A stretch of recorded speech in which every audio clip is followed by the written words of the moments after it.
Hello, Toki Besties! I'm Pauline. What's up? I'm Marian. Niyang, I'm Rihanna. And I'm Shidel. And welcome to Studiosi Talks on Air Pagtakip Season!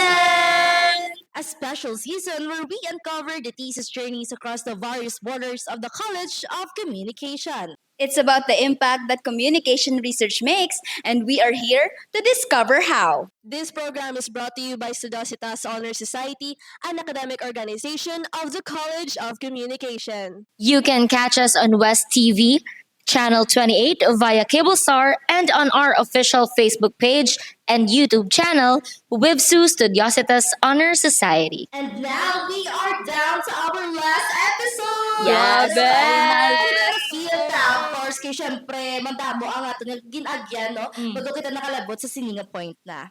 Syempre, partially parang emotional. Kasi syempre, from conceptualizing na bring to life ta na ang aton, gina-visualize pa lang sang 2 months ago, 3 months ago, I think. So parang subong nakapahinga, parang ay, salamat Lord. Tapos na kami sa shooting. Kaya amo gini ang pinakahago nga part sang aton nga production thesis, ang shooting. Kaya the paperworks are pwede taya maka-communicate through online lang, message lang.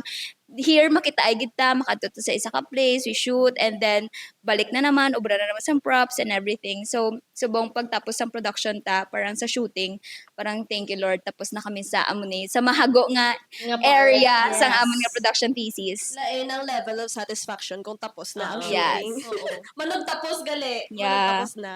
And of course, with all the productions nga, aside of course sa thesis ta, medyo makaginhawa kita gawa sang matawhay kay at least though lapit na ta makasurvive sa mga productions nga ongoing. Malayo na pero malayo pa. So in our previous episode, we were joined by our broadcasting alumni, Nong Angelo, ng FEB, and of course, their advisor, Ma'am Kay, walking us through the world of production work, the pressure behind the camera, the shaping of stories, and the persistence needed to transform concepts into compelling outputs. And of course, through that discussion, we learned that research grounded in media production is not just a technical craft, but a commitment to purpose, impact, and audience understanding. That every choice becomes intentional and every detail becomes meaningful. So for now, for this final episode of our special round of Pagtukib, we turn the microphone towards ourselves, the people behind this very production. After 4 episodes of insights, lessons, and conversation, it's time for reflection. Of course, today, we sit down to revisit our journey, kung ano ba lang nagpa-challenge sa aton, ang nagpa-surprise sa aton, and of course, we carry it forward. What transform us, of course, as a researchers and storytellers. Makmo sa mga previous episodes ang mga stories sang aton nga mga alumni and advisor sa pag-ubra nila sang ilang nga thesis subong kita naman. Kita naman. So this episode is more personal para sa aton, more honest and grounded in everything we learned across the College of Communication. We ask others about their journeys, and now here is our story. Updin ninyo kami sa pagtukib sa mga sugilanon nga nagapadayon sa likod sa papel kag presentasyon, kag subong sa amon kaugalingon nga pagtuon.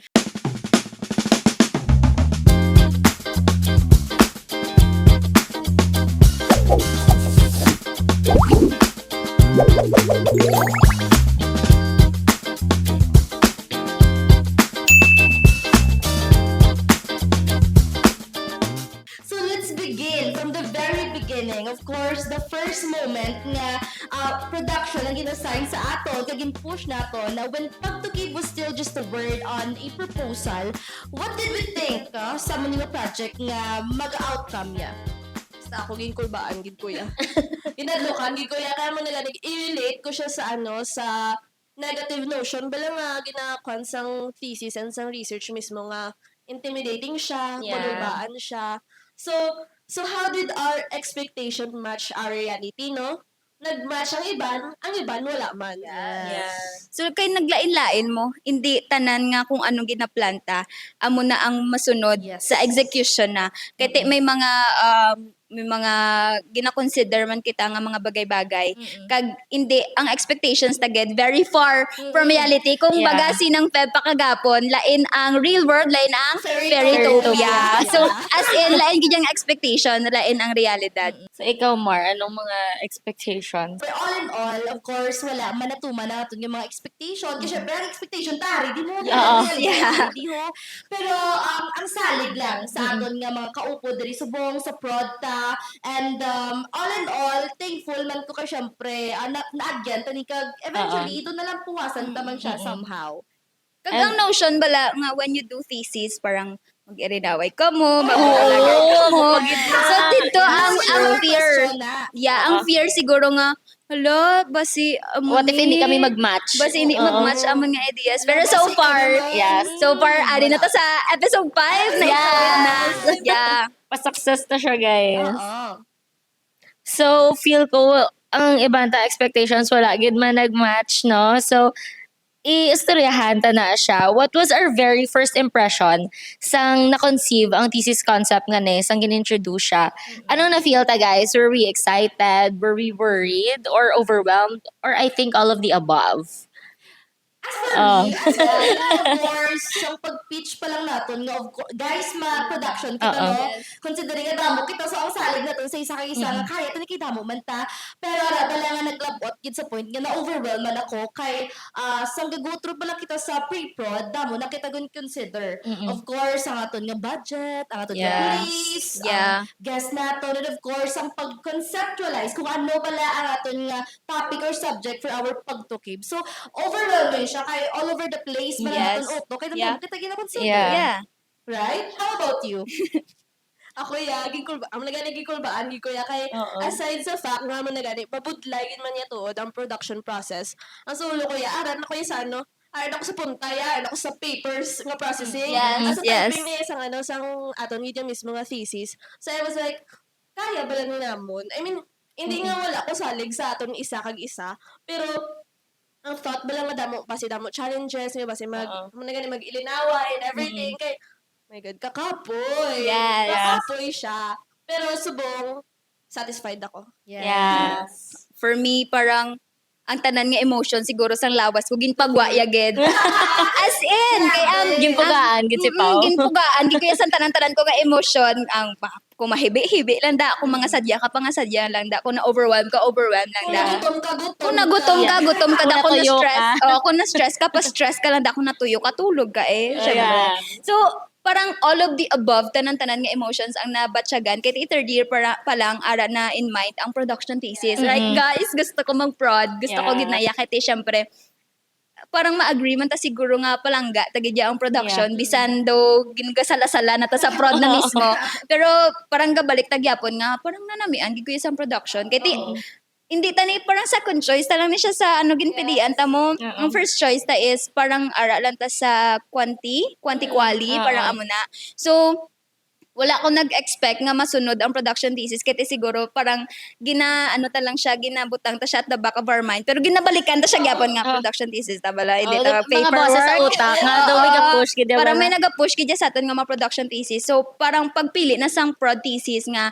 ari na ta subong parang tanan-tanan nga emotions nga napuga sa akon pero everything was worth it gid Yeah. tanan-tanan nga gin stressan tanan-tanan nga adrenaline Oo. tanan-tanan nga gin gastuhan parang worth it na siya though partially pa lang ha partial pa lang ta sa aton nga journey sa aton nga thesis pero parang ang aton nga feeling nga Lord, grabe, salamat ginpili naman ang production thesis kasi parang wala kapoy kung palangga mo ang ginaobra mo. Grabe ang investment ta. Kita no. Yes, And, of course. Thankfully, yes, tapos naman. Yeah.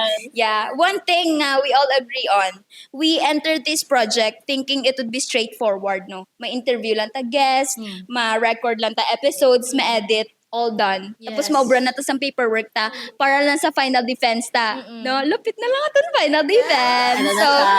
this is grabe guro ang breath of fresh air pag naka-defend na ta. Kasi ano gid ko ya guys, parang na sa loob-loob ko parang strong gid ya nga ang foundation nga ginobra ta. So pag defense parang Kaya natin kaya to. tanan ni. Kaya, Yes. Parang na ano na naman, nalampuasan May naman ng foundation, production. ang atin Yeah, nga. may ara na. So, parang dito, pag-edit, tapos ang post-prod, wala na. Tapos natadayon. Pero, it became, or this pagtukib or production work became a much bigger process of learning, unlearning, and relearning.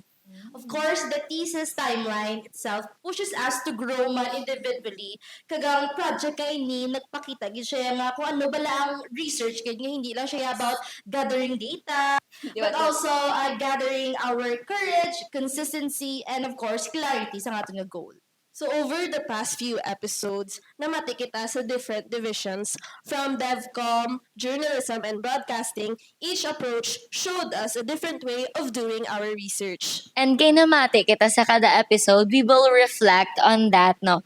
So among all those conversations, ano ang pinaka nakashake or naka-inspire gid bala sa kada isa sa aton? Something that changed how we viewed our own thesis journey. I will start because Yes. kabigidang sa episode 1, no? The pilot episode, Yeah. Yeah. the most Parang- crucial episode. Yeah, the foundation of our series, which aton nga guest, of course, the one and only, Ma'am Sheila Quero. Thank you, Ma'am, Shout for out, being ma'am. with us. Hello! Yes, parang grateful man ko kay Ma'am Sheila kay ginlatag yagid ang research, and I learned or na-shake gid akon nga thought process sa nagamba siya nga do not be intimidated sa research. Kay grabe gid man tuod. At first, third year pa lang kita paghambal sa aton nga, okay ma, obra na kita chapters 1 to 3 sang research ta. Parang kita to, ay research na naman. Parang paobra lang kami sang damo-damo nga production, ma'am. Hindi lang kami mag-research. Parang dito pa lang nahadlokan na kami sa word nga research, sang thesis. Tapos parang dito, malampuasan pa na lang ang thesis, okay na na. Makapasa lang ta thesis, okay lang na. Pero lang tawa kami subong, guys. Enjoy ta. Na-intimidate kami at first sa research, pero amo na siya gani process gid siya sang learning, sang unlearning, kag relearning, damo-damo kita may nabalaan about ourselves, about other people, about the community, and of course sa mga methods nga nagamit sa College of Communication. For episode 2, syempre, Ma'am Josie, shout Yeah. out! Ma'am Josie ng Bea and ng Of JR. course, the change makers. Yes, our catalysts of change. So for me, ang na-learn ko gid dito sa episode 2 is that ang research has an impact on our community. Yeah. Grabe gid ang impact yan sa community. Kaya imagine ang thesis day ng Bea, nag-cultural mapping sila for like Yeah. more than a month. A month gid ya ang Para cultural ma- mapping. mabalaan Tapos nila ang pila to ka history sa forms. ilang nga thesis, di ba? Yeah. So grabe ang iya nga contribution mismo sa community nga gin-researchan nila.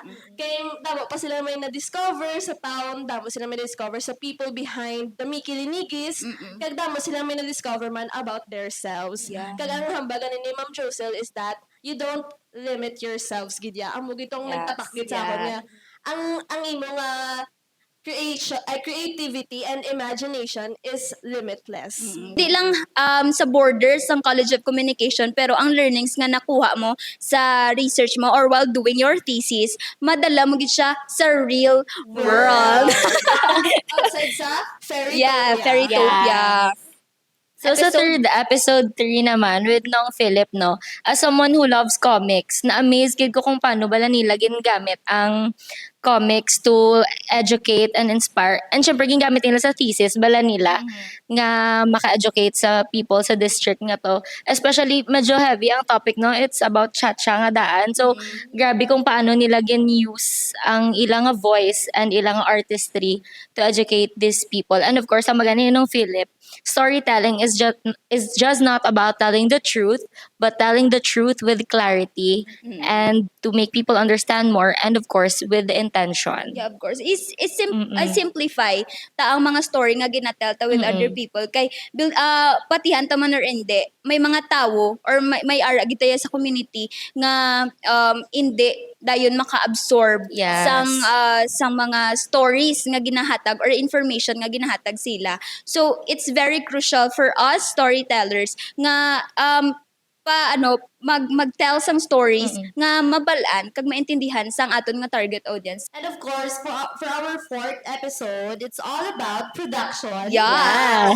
Siyempre, pagka makita kayo sa production, medyo ka tingling gito na ng mga ears. Kasi Yeah. syempre, amo ginayang heart sa every broadcasting Sing student student. nga kung sa diin kita nag-produce, kita yun sa mga nalain-lain, yung mga content, and Yeah. of course, sa ating nga guest, our very own, our media professor, Ma'am Kay, and ang ating nga mga alumni, nga nag-make it sa nga dako nga contribution sa broadcasting division, sinong Angela and si Nang Feb. Yes. Shout out kay Fairytopia. Out. And dito gin-share nila kung ano bala ang importansya nga aton balikan or aton nga tagaan sang highlight ang pagtukib sa aton nga hiligay ng roots when it comes sa aton nga mga films, right? Kaya syempre, bukod sa artistic na sila nga daan manumdum, pagid sila sa mga skills nga gusto man nila ipalapnag sa aton nga mga students nga gusto mag-pursue sa nga production as their thesis man later on. So every division had their own strength and also their own struggles. But the common thread, purpose. Everyone wanted their thesis to serve something bigger than required. Now, let's talk about the parts nga wala naman dala sa camera, no? The behind the scenes and realities.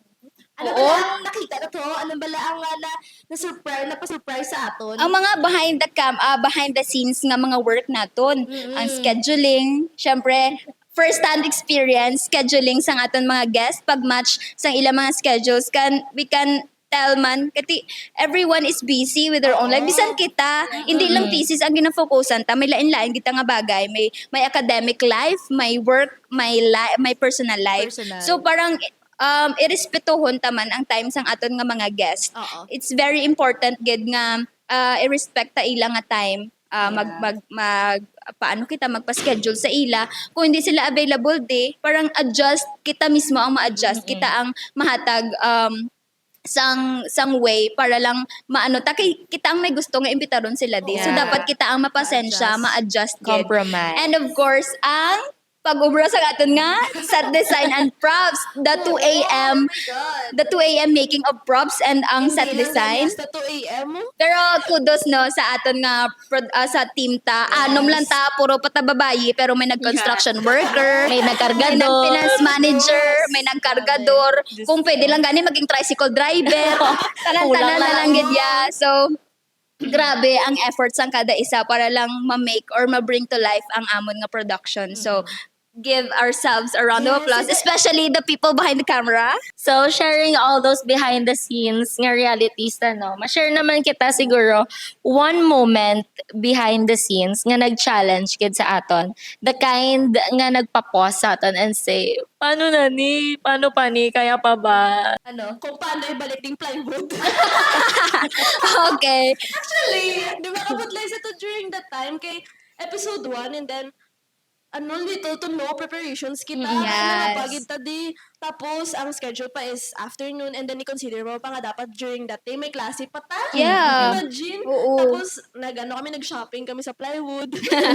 First time mag-shopping sa sa mga plywood kung ano kanipis, kung ano katiga. Doon ka namin siniha. Doon ka fit sini para sa logo Sturdy. namin. So, during that time, amo gito nga day ang pinaka-challenging for me. I think maka-agree man tatanan nga amo. Yeah, episode 1. Episode 1 talaga. Experimental, yung man sa Yeah. first episode. Parang dito ta nag-mix. Entirely ha. Oo. You know what I mean? Dala kita matapik sa tanan. So, medyo kapanay ka. Oo. So naglibot gid kami sa bilog nga place guys. Mangita lang gid kami sa resources nga available para lang mabutang sa set kag para mabagay manamon sa amon nga production. So grabe ka challenging ang first episode. Ano pa ma-tech run pa ta dayon after mag-set up, ma-tech run pa kati ang script anhon pa parang ibutang ta pa in place kati syempre first episode dapat we give it our all. Parang ganon. So ako naman, ang pinaka-challenging for me is the paperwork. Oo. Kasi syempre, parang before kita mag-plaster sa production, we have to consider the pre-production. Parang dira pa lang, prepare na nga daan kita. Kinanglan, prepared ka gid. Pero hindi man naman ikawan guys, nga sa mga circumstance like this, bisan preparado ka na, may mga bagay gid nga maabot, nga hindi ta mapaktan. Unexpected. So, parang gaan tagid pagtamod ang kada area sa pre-production.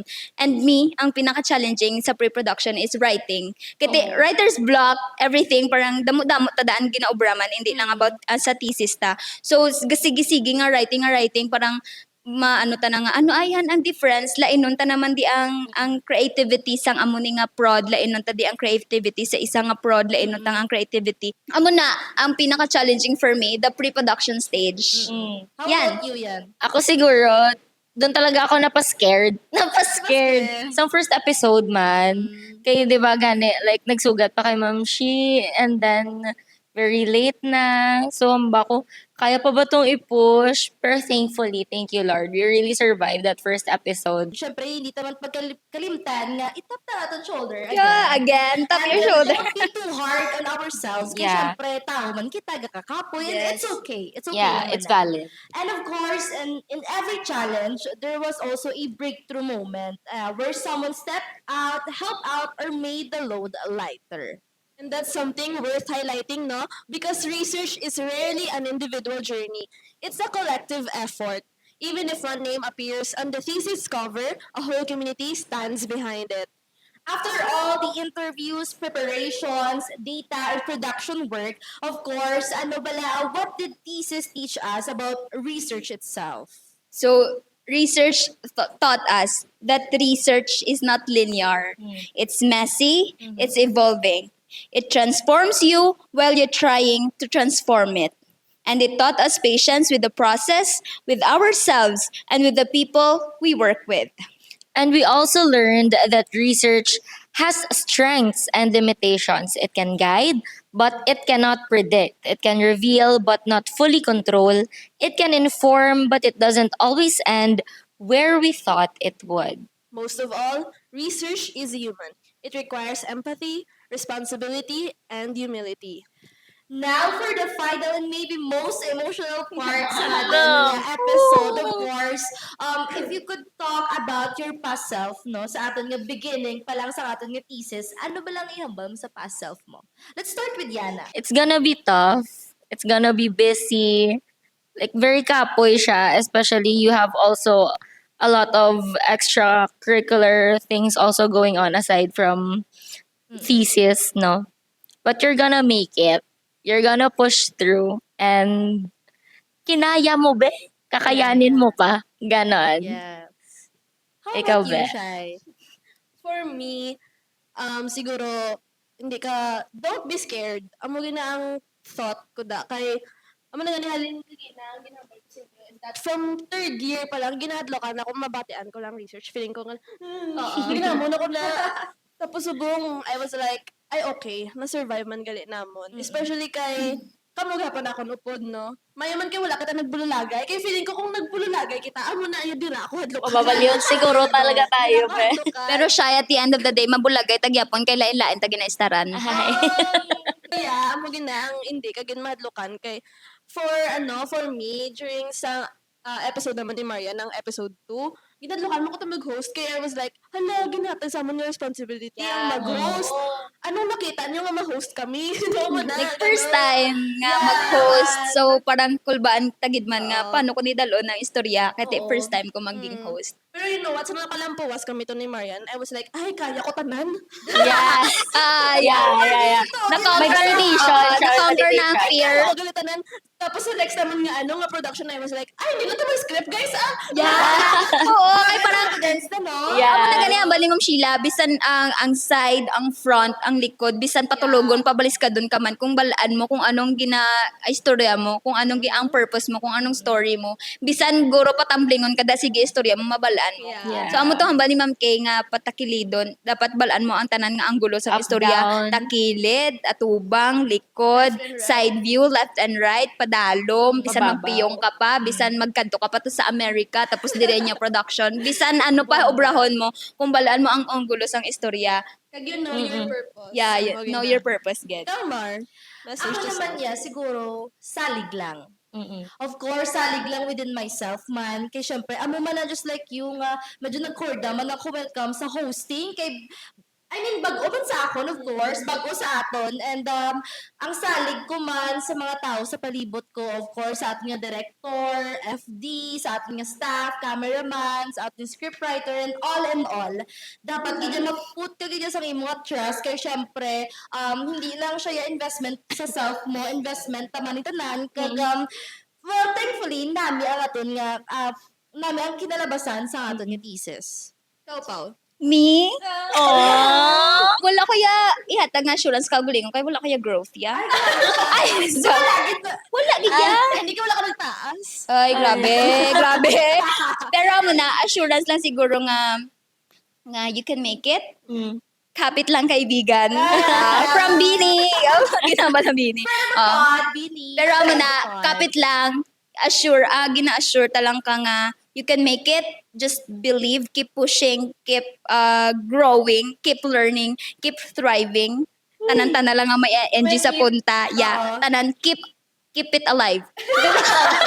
Keep it na, di ba? Keep it alive. Kay karon ang baga ni Ma'am kay man damo-damo nga mga ano kay Ma'am kay nga learnings. Pero amo na afloat siya. So bisan ano na guys ang matabo sa kabuhi mo, dapat keep your life or keep it afloat lang. Kaya di syempre kung maanod ka da, wala ka da sa kabuhi mo kay wala may makasave si mo kaugalingon mo man lang, di ba? And that's the beauty of reflection, guys, no. We have seen how far we've come na nga daan, no, from episode 1, from conceptualizing our topic subong malayo na gid tayo, guys. Kalayo na gid sa aton nga path. So you remember the days you doubted, the days you pushed through, and the days you were proud. And of course, Arigito Dino, we are the proof that the thesis journey is never just about grades or deadlines. It's about discovering our voices, our purpose, and the courage to dig deeper. And if there is one thing we learned, it's this. Research does not end on the last page. It continues in every choice we make, every story we tell, and every community we hope to serve. To those who will walk this path next, may you approach your thesis not with fear, but with curiosity. Not with pressure, but with intention. Not with doubt, but with the belief that your work matters. And to everyone who walked with us through this journey, salamat gid, of course. Thank you for listening, for learning, and for allowing our discoveries to become part of your own. Speaking of everyone who walked with us this journey, so syempre, sa production thesis, hindi lang kami di apat. So maybe call on the people behind the camera. Eto Come na on, sila, guys. guys. Already. Come on, guys. Come on. Ikat lang. So guys, so of course, we would like to thank Ged, our thesis advisor, the one and only, Dr. Miljo Cabag.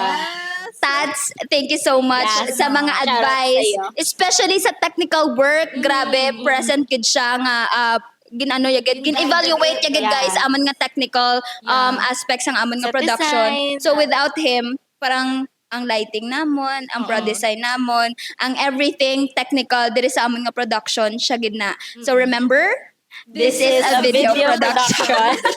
So thank you so much, Sir Cabag. Second, Dr.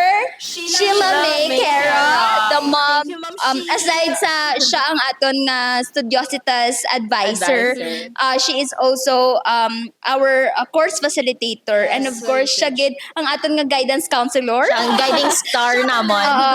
Ang guidance naman sa amon nga production thesis, halin gid sa pag-conceptualize, pag-bring ideas, Yes. hasta sa production, present gid siya para siya aton nga mediator. Guys, kay very ambitious, dama-dama nga mga topics. Yeah. Siya gid ya ang nag-mid Siya ang blueprint actually ang mga RRL. Yeah. Siya gid ya ang mediator sa tanan-tanan namon nga gid pang-obra. So, thank you so much, Dr. Sheila May Caro, Yeah. for the advice and the learnings and the wisdom. The wisdom. We would like to thank our episode 2 guests, Professor Josel Aranas and Dang Bea Subega and Miss Jayan Xiaotong. Hello sa inyo mga manong. Thank you so much. Damoy kami may na-learn. And ang akal niya pamangkutanan is that wala gid kami naging gutom sa ginubra. Yes. Oo. Tani makakakaon ko next time sa Mickey ni Nikis. Yes, and of course, episode 3, si Ma'am Lara and si Nong Philip, although Ma'am Lara was with us virtually. Thank you so much, kid, Ma'am Lara and Nong Philip, for the learnings and insights. And of course, for our episode 4, special thanks to our media professor, Ma'am Kay, and ang ating yung mga alumni, no Angelo, and of course, Manang Little Feb. Little Feb! Ang ating yung very own Fairytopia! And damo, gini learnings nga nakuha, kaga pagkadalon, ginanamon sa mga future productions, mga amon nga pag-create. Yes, and of course, sa episode 5 naman nga guest, ourselves. Siyempre, a huge shout out sa aton. Bisan kita man ang host, shout out kita sa aton nga, Shout out sa nga inyo, nagdapat. creativity, aton nga Yeah. courage, aton nga strength, para ma-push kag ma-make to life ang aton nga gina-ambisyon no nga production. So, tap yourself, guys. Again. So kudos no to everyone in this production team. So we wouldn't be making it without the support, of course, of our family. Yes. No, my family.